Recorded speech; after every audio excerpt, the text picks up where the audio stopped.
नमस्कार दोस्तों, बिहार में भूमि सर्वेक्षण का कार्य आरंभ हो गया है और इसी सिलसिले में आज का ये हमारा जो वीडियो है कि इस भूमि सर्वेक्षण के अंदर आप किस तरह से भाग ले सकते हैं। भूमि सर्वेक्षण बिहार में बहुत ही ज़ोर शोर से चल रहा है और इसी भूमि सर्वेक्षण का मैं एक भाग हूँ। मैं विशेष सर्वेक्षण अमीन मैं इस भूमि सर्वेक्षण में कार्य कर रहा हूँ। तो आज इस वीडियो के अंदर मैं आपको बताऊँगा कि इस भूमि सर्वेक्षण में आप किस तरह से भाग ले सकते हैं। देखिए, इस भूमि सर्वेक्षण में भाग लेने के लिए हमारे पास दो प्रपत्र होता है। एक तो प्रपत्र 2 होता है और एक प्रपत्र 3.1 होता है। जैसे कि आपको दिख रहा होगा, ये हमारा प्रपत्र 2 स्वघोषणा का प्रपत्र है, जो रैयत द्वारा स्वामित्व उधारित भूमि की स्वघोषणा हेतु प्रपत्र होता है।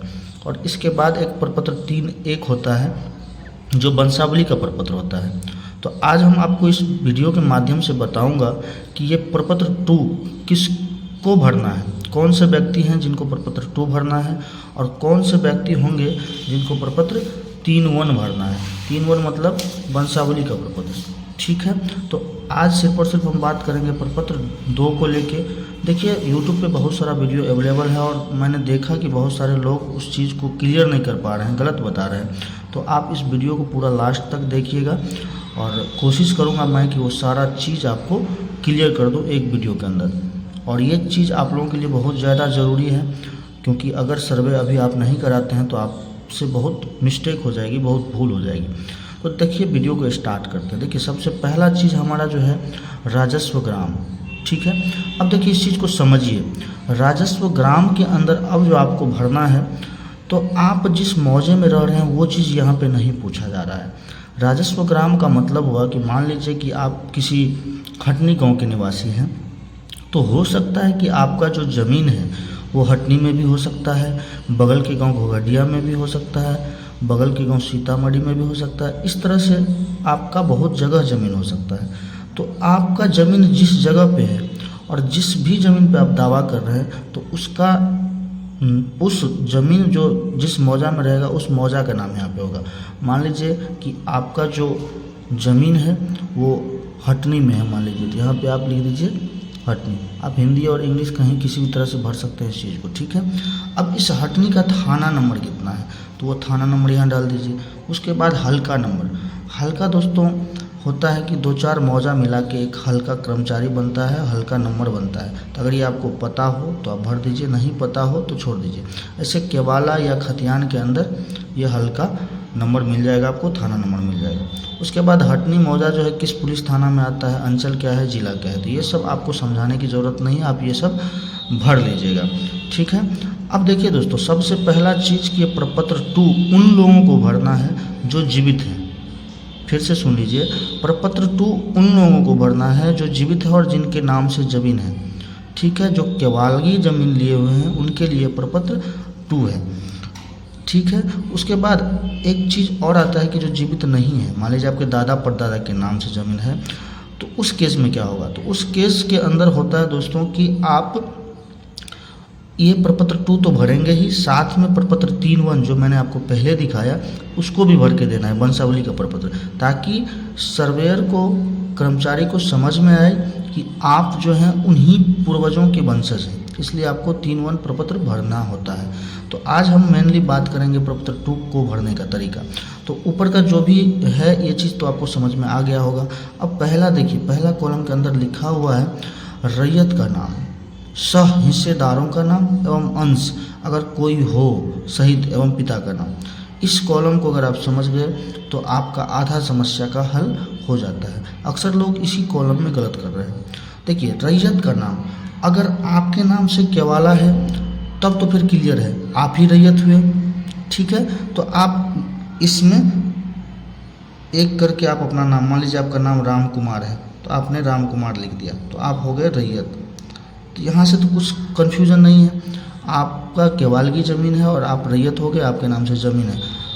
आप अपना नाम डालेंगे, उसके बाद आप अपने पिता का नाम डालेंगे, क्लियर है। लेकिन अगर मान लीजिए खतियानी ज़मीन के लिए इस फॉर्म को भर रहे हैं, उस केस में क्या करेंगे। उस केस में देखिए, आपका खतियान में आपके दादा परदादा के नाम से ज़मीन होगा, ठीक है। और अभी जो खाता खुलेगा मृत व्यक्ति के नाम से खाता तो खुलेगा नहीं, खुलेगा किसके नाम से, उसके वंशज के नाम से जो जीवित है।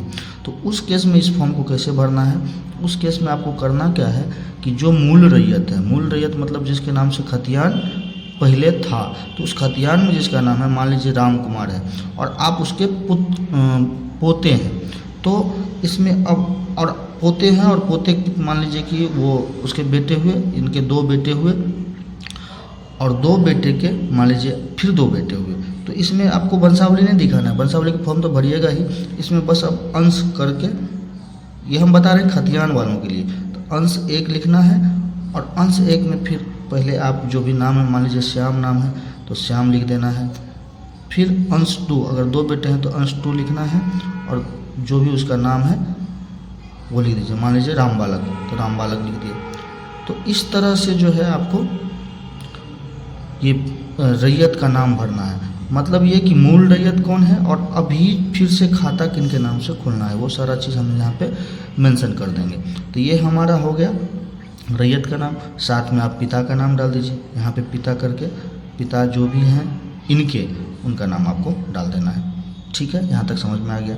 उसके बाद देखिए अस्थाई पता, अस्थाई पता में क्या सब होता है, ग्राम, पोस्ट, अंचल, थाना, ठीक है, जिला, पिन कोड, इतना चीज़ आपको दोस्तों डाल देना, ठीक है। उसके बाद देखिए खाता खेसरा रकबा। तो अब देखिए ज़रूरी नहीं है कि आपके पास एक ही खेसरा होगा, बहुत सारे प्लॉट होंगे आपके पास, बहुत सारा खाता होगा, तो आपको हर एक खाता का खेसरा लिखना है और उसका रकबा लिखना है और उसी खेसरा का, उसी प्लॉट का चौहद्दी भी लिखना है। तो मान लीजिए आपके पास जो एक कोई ज़मीन है उसका खाता नंबर 72 है और वो खेसरा मान लीजिए खेसरा नंबर 132 है, तो ये लिख दीजिए। उसके बाद उसका जो रकबा है मान लीजिए वो 10 डिसमिल का है, यहाँ लिख दीजिए 10 डिसमिल, ठीक। उसके बाद देखिए अब जो मान लीजिए केवाला की ज़मीन होगी और बहुत पहले आप खरीदे होंगे, तो हो सकता है उसका चौहद्दी उस समय अलग हो और अभी चौहद्दी बदल गया हो, तो आपको यहाँ पे प्रेजेंट का चौहद्दी लिखना है। चौहद्दी लिखना कैसे है, उत्तर में कौन है उसका नाम लीजिए, मान लीजिए इधर मोहन का है उत्तर में, तो मोहन लिख दिए। दक्षिण में कौन है वो लिखना है, पूरब में कौन है वो लिखना है, पश्चिम में कौन है, जिसका भी ज़मीन है वो चीज़ आपको दर्शा देना है, ठीक है। तो यहाँ तक आपको चौहद्दी समझ में आ गया। उसके बाद किस्म ज़मीन का, किस्म कहने का मतलब कि आपका जो ज़मीन है जिस पे आप दावा कर रहे हैं वो किस टाइप का है, आप उसमें खेती कर रहे हैं या आप उसमें बास कर रहे हैं, तो जो भी आप कर रहे हैं वो चीज़ आपको दर्शा देना है। मान लीजिए वो खेती है तो धनहर लिख दिए, यानी कि साल में 2 से ज़्यादा फसल हो रहा है, धनहर हो जाएगा। अगर साल में एक ही फसल हो रहा है तो उसको लिख दीजिएगा भीट। अगर मान लीजिए बास कर रहे हैं तो बास, पड़ती है तो पड़ती, इस तरह से, ठीक है। उसके बाद 8वां जो कॉलम है इसको आपको छोड़ देना है, अगर आप नहीं भर पाइएगा वो सर्वेयर जो अमीन होंगे, अमीन साहब वो भर देंगे। जमाबंदी संख्या ये आपको रसीद पे मिल जाएगा, ये याद रखिएगा कि आपको रसीद पे मिलेगा। अगर आप नया में ऑनलाइन रसीद कटवाए होंगे तो उसमें वर्तमान भाग लिखा हुआ होता है, तो वो वर्तमान भाग आपको अंकित कर देना है, ठीक है। तो यहाँ तक कोई कन्फ्यूजन नहीं है दोस्तों, ठीक है। उसके बाद 10वां कॉलम देखिए, भूमि पर दावा का आधार यथा उत्तराधिकार दान क्रय बंदोबस्त अन्य, मतलब कि आप इस जो ज़मीन यानी कि खाता 72 और खेसरा 132 का जो प्लॉट है उस पर किस आधार पे दावा कर रहे हैं, आपके पास इसका कौन सा साक्ष्य है, तो कौन सा साक्ष्य इसमें आपको भर देना है। अगर मान लीजिए आप केवाल की ज़मीन है तो यहाँ पे केवाला लिख देना है, ठीक है। तो यहाँ तक आपका काम है। और ये अभियुक्ति कॉलम है, अभियुक्ति उसके लिए होता है जिसके ज़मीन पे विवाद हो, कोर्ट केस चल रहा हो, विवादित ज़मीन वगैरह के लिए यहाँ पे आपको लिख देना है कि विवादित है, कोर्ट केस चल रहा है तो कोर्ट नंबर डालना होता है।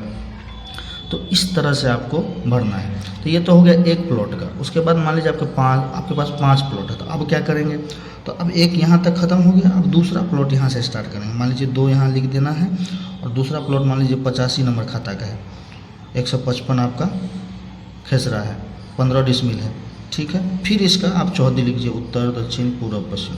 तो इस हिसाब से देखा जाए तो एक फॉर्म के अंदर आपको 2 से 3 प्लॉट ही दर्शा सकते हैं। अगर आपके पास ज़्यादा प्लॉट है तो आप इसी फॉर्म का जीरोक्स करवा लीजिए और जितना भी फॉर्म में हो साफ साफ भर के आपको देना है, ताकि इसका जो ऑनलाइन एंट्री हो उसमें दिक्कत ना आए, ठीक है। तो ये हो गया हमारा फॉर्म भरने का तरीका। अब देखिए दोस्तों, उसके बाद स्थान है, तिथि है और आप अपना सिग्नेचर अंगूठे के साथ दीजिएगा, मोबाइल नंबर दीजिएगा। एक चीज़ आप याद रखिएगा, ये फॉर्म जब भी आप जमा कीजिएगा तो अब मन में सवाल आ रहा होगा कि इसके साथ डॉक्यूमेंट क्या क्या लगेगा। तो देखिए, इसको फॉर्म भरने के साथ साथ आपको जो डॉक्यूमेंट लगने वाला है, अगर आप केवाला के आधार पर दावा कर रहे हैं तो केवाला की छाया प्रति इसके साथ लगा दीजिए। आप अपना आधार कार्ड का एक छाया प्रति लगा दीजिए, ठीक है। रसीद नया कट रहा है तो रसीद का भी आप छाया प्रति लगा सकते हैं। उसके बाद जब भी आप इसको जमा कीजिए किसी भी अमीन साहब के पास, आप अपने मौजा के जो अमीन होगा उनके पास, तो आप रिसीविंग के तौर पे आप ले लेंगे। रिसीविंग कैसे मिलेगा, तो इसी पेज का आप 2 प्रति करवाएंगे, 2 फोटोकॉपी करवाएंगे, वो यहाँ पे सिग्नेचर करेंगे और आपको ये 1 प्रति आपको दे देंगे और 1 प्रति वो खुद रख लेंगे। तो ये प्रोसेस है ताकि आपको बाद में वो ना बोले कि आपने जमा नहीं किया है। तो ये आपका दायित्व है, इस चीज़ को आपको समझना होगा। सब कुछ आपको अमीन साहब नहीं बताएंगे, ये सब चीज़ आप खुद देखिएगा। तो ये था हमारा प्रपत्र 2 को भरने का तरीका। अगर इसमें भी अगर अभी भी कोई कन्फ्यूजन हो तो आप दोस्तों कमेंट कीजिएगा, और अगला वीडियो में हम प्रपत्र 3(1) को समझाएंगे कि वंशावली का अगर प्रपत्र है तो उसको किस तरह से भरा जाएगा। और भी बहुत सारे सवाल होगा ज़मीन को लेके आप लोगों के मन में, तो आप बेझिझक इस वीडियो के अंदर आप कमेंट कीजिए, आपके हर एक सवाल का जवाब दिया जाएगा और वो प्रैक्टिकली दिया जाएगा। दोस्तों, हम जो है इसी में काम कार्यरत हैं बिहार के अंदर भूमि सर्वेक्षण में, विशेष सर्वेक्षण अमीन के पद पे। तो कोशिश करूंगा कि जो प्रैक्टिकल जानकारी है वो आपको बताऊं ताकि आपका जो प्रॉब्लम है सोल्व हो सके, क्योंकि ये सरकार का महत्वपूर्ण योजना है और आपके प्रॉब्लम को सोल्व करने के लिए ही है। मिलते हैं नेक्स्ट वीडियो में, तब तक के लिए धन्यवाद आप लोगों का।